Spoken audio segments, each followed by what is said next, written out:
Alright, today we are going to talk about the law of sines. The law of sines and the next section will be the law of cosines are two concepts that we're sort of inserting in the middle of chapter 9 because, well, actually in the old textbook we did these concepts and they're useful and we've got time to fit them in here, and so we're going to learn about them.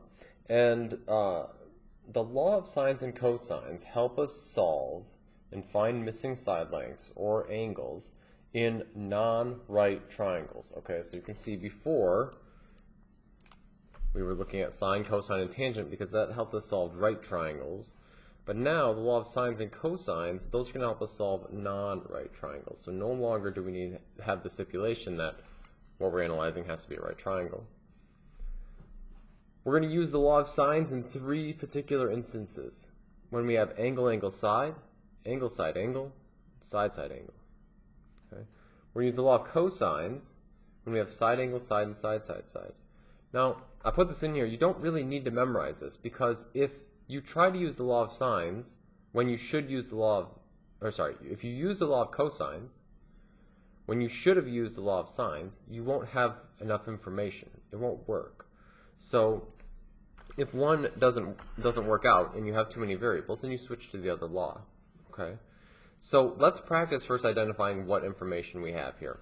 So in this one, we want to know, I'm going to basically, I think most of these triangles are going to be in terms of ABC. Lowercase letters are opposite of the uppercase, of the corresponding uppercase letter. Okay, so you can see C and C are opposite of each other, A and A are opposite of each other. In the problems where you have to draw your own triangle, it doesn't really matter what the triangle looks like as long as you maintain that consistency where the angle is opposite the same letter side. Okay, so here I've got A is 38 degrees, C is 23, angle C is 95. Okay, so here's the information I have. I have an angle, I have an angle, and I have a side. Okay, so I've got angle, then I go around and I've got another angle. I'm ignoring all of the other stuff. I'm only looking at what I have. So I have angle, angle, and a side. And so I look up here, it's angle, angle, side. It's right there. Okay. Now you might think like, okay, well, what if I went the other way? What if I went side, angle, angle, right? And you'd be like, oh, okay, well, there's no SAA, but you'd have to kind of reason your way to figuring out that you don't have SAA, but you have AAS, okay? All right, let's do another one. It would be a good idea for you to try this one on your own. Pause the video and then see how it goes. Okay, so I have angle B, I have side C, and I have angle, what's going on here? Is that, okay, so, sorry, this should not have a degree simple here. Okay, so I have side A. Okay, so I check, I have side, angle, side. You're going around the triangle, okay? So side, angle, side is what I have. So this would be a law of cosine situations. So this would be sines, sorry. Law of sines, and this would be cosines. But again, the nice thing is that if you mess it up when you're doing an actual problem where you're solving, you will, you won't have enough information, so you just switch to the other law, okay? Alright, so this is the law of sines. The law of sines is a setup of ratios that says that A over sine of A is equal to B over sine of B, which is equal to C over sine of C. And you only use two at a time, okay? So you might use like this piece of it, you might use the A's and the C's, you might use the B's and the C's. But the idea is that these three fractions are equal to each other. Sometimes it's easier to have the angles on top as opposed to having the angles on the bottom. Okay, that just depends on the problem, and we'll look at different instances where one is more convenient than the other. So in this one, I'm just going to give you the problem already set up. So we've got sine of 111, that's an angle, 111 is an angle, over 4.5 equals sine of 22. And I want to try and solve this for B. Now, this is called a proportion, and there's a number of ways that you can solve a proportion. I'm going to show you my favorite way. If you've got another way and it works, then good for you. You can definitely use it. Okay?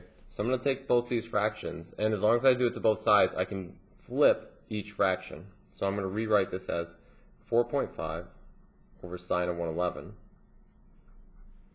is equal to b over sine of 22. And I do that because now the move that I can make algebraically is to times both sides by sine of 22.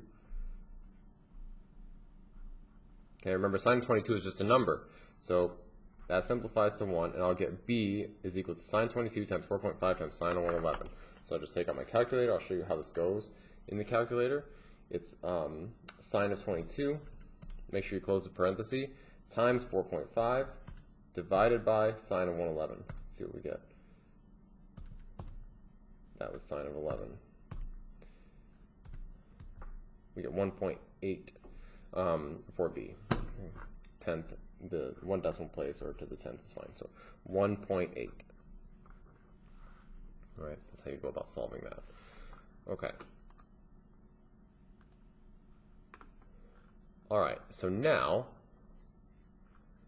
let's go ahead and take a look at this example. Now I've got a missing angle, and I have the same problem that I had over here. The variables in the denominator. So flipping the fraction at the beginning is going to be useful. You don't always have to do that, okay? If the problem had started like this, then I would just go right to solving for b. But I got the same issue here. The variables in the denominator, so I'll flip both sides. I have sine of 38 divided by 21 is equal to sine of c over 14. Now from there, I can times both sides by 14.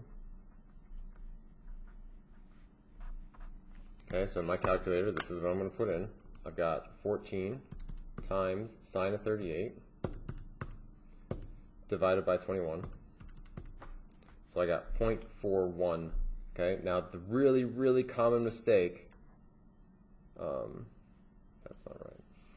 Really common mistake here is to think that this is your final answer. Okay, but remember what we're looking for is an angle here. Okay, so I'm right here, I have 0.41 is equal to sine of c. I don't have c by itself yet. I need to get c by itself, so I'm going to take the inverse sine of both sides. Inverse sine of the left, inverse sine of the right. Okay, so we'll go up here. So I get c, and I'll just write it out so you've got it in your notes, is the inverse sine of 0.41. And then I can figure out what c is. I'll just take inverse sine of 0.41. It's 24.2. So c is 24.2 degrees. Okay. So that is just solving once you've got the problem set up. Now we're going to shift to when we have to set up the problem for ourselves. So this says solve the triangle. So we're going to try to find all missing sides and angles. Angle A is what I would start with first. So angle A is going to be equal to 180 minus 107 minus 25. And that is because all angles in a triangle have to add up to 180 degrees. So that's 48. Okay. And then we're going to take and try and find, so if this is 48 degrees, then we're going to find either one of the sides next. And it doesn't really matter which side you find first. I am going to use this version of the law of sines because I'm looking for a side, and this has the sides in the numerator. Okay. So I'll find side A first. So I'll set this up as A divided by sine of angle A. That's 48. Again, I'm following the formula here, A over sine of A. That's equal to, and then I am going to use B because I know what B is. So I'm going to take B, which is 15, over sine of B, which is 25. And now that I've got the proportion set up, all I need to do is finish solving it using algebra. So I'm going to times both sides by sine of 48. I get 1 right here, so I'm left with A. And then my calculator, I'm just going to do it all in one line. 15 times sine 48 divided by sine of 25. That gives me 26.4. Now, I'm almost done. I got 26.4 here. I'm going to switch and I'm going to go find side C. So to do that, I'm just going to use this part of the law of sines here. And then I also know B. B is 15, so let's see. Sorry, yeah, so I'm going to use the B version. So these two parts of the law of sines we're going to use. So let's set that up. I've got 15 over sine of 25. That's equal to c over sine of 107. And then I can just solve for little c. So times both sides by sine of 107. Sorry, that's not written very well, but and then in your calculator you just go 15 times sine 107, and then divide that by sine of 25, and you get 33.9. So little c is 33.9. All right, I think we're gonna call that good for the first video.